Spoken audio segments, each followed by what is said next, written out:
Good afternoon. Thank you for joining us on this week's Market Carver. We hope you had a wonderful new year and are excited about 2024 as much as we are. I'm joined this week by Zach, filling in for Adam, who will likely be back with us next week. We have three topics we want to discuss with you this year, kind of looking back at last year and kind of discussing some asset returns, some of the things that we think are going to be important as we move into 2024. And then Zach's going to do a dive into some failed forecasts and why maybe we don't pay a lot of attention to what a lot of analysts are saying about their projections for the following year. So the first topic I want to dive into is looking at the labor market. 2023 was extremely driven by what was happening by the Federal Reserve as they were raising interest rates trying to combat inflation, which had been a problem for the last couple of years as interest rates have been kept historically low for over a decade. They ratcheted them up, and the equity market actually was able to handle that really well. Part of that was due to the fact that the labor market still had been extremely low. The unemployment rate, which is what the chart on your screen is showing right now. We have a very, very low unemployment rate. It's currently near 50-year lows as the economy has been able to stay fairly strong, and that's been attributed, that's helped then keep the labor market strong. So why that's important going into next year is this year, it's historically when we do see the Fed raise interest rates, that begins trying to slow down too much inflation, too much growth, and that can have a knock-on effect to the labor market. As borrowing costs go up, that can start to slow economic growth. And some of the first movers in the economic data is a rise in the unemployment rate, a rise in the jobless numbers. And we'll begin to look at that for December later this week. And so now that we move, the Fed believes hopefully that they are done raising rates. That's what they're telling us so far. And of course, that can always change. But they want to start then looking at the other components beyond just inflation and start seeing, has what they've done on the interest rate side, the rise in interest rates, has that going to start having a negative impact on the labor market? So far, it's yet to do so. Like I said, we're at near a 50-year low in the unemployment rate as we come into this year, and we want to start watching that this year to start seeing. Do we begin to start seeing a rise in the unemployment rate? Start seeing some struggles in the labor market, and that would be historically been one of the signs that's come after a rise in interest rates. Does it have start happen in 2024? So that's going to be one of the key charts we're going to be watching from different angles, looking at the labor market. And one example is the unemployment rate, as you can see on your screen right now.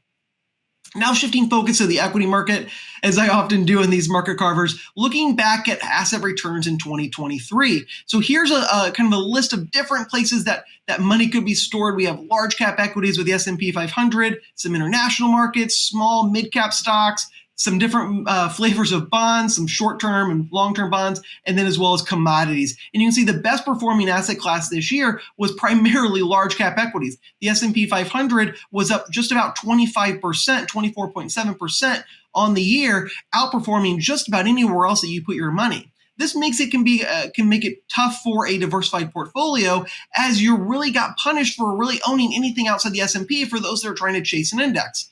As you know, if you've been longtime watchers of the Market Carver, or one of the families that we work with, we don't believe in just trying to chase an index, trying to chase an arbitrary benchmark. We believe in a focused, risk-managed approach to investing. But looking at this last year, just about everything else very much underperformed large cap equities. In fact, commodities, where energy had a really strong start to the year, commodities then really trailed off, being the worst performing asset class, largely due to the drop over the last several months, actually declining 8%.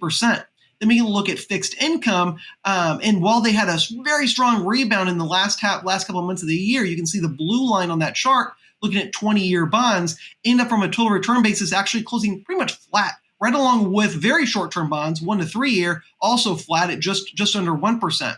And so this year was, again, very much about large cap equities.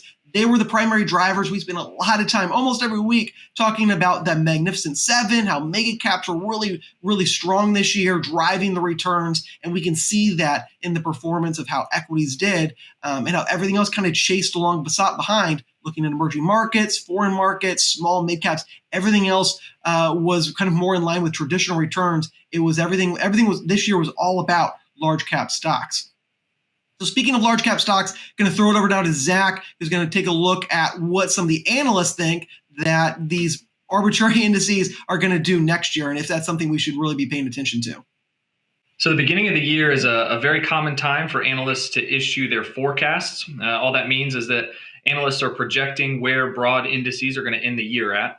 And you can see on the chart there along the bottom are the institutions, and then the red bars are where they predicted the S&P 500 to end 2023 at. And then you can see the blue bar there over on the right is where they actually ended, where the S&P actually ended just a few days ago.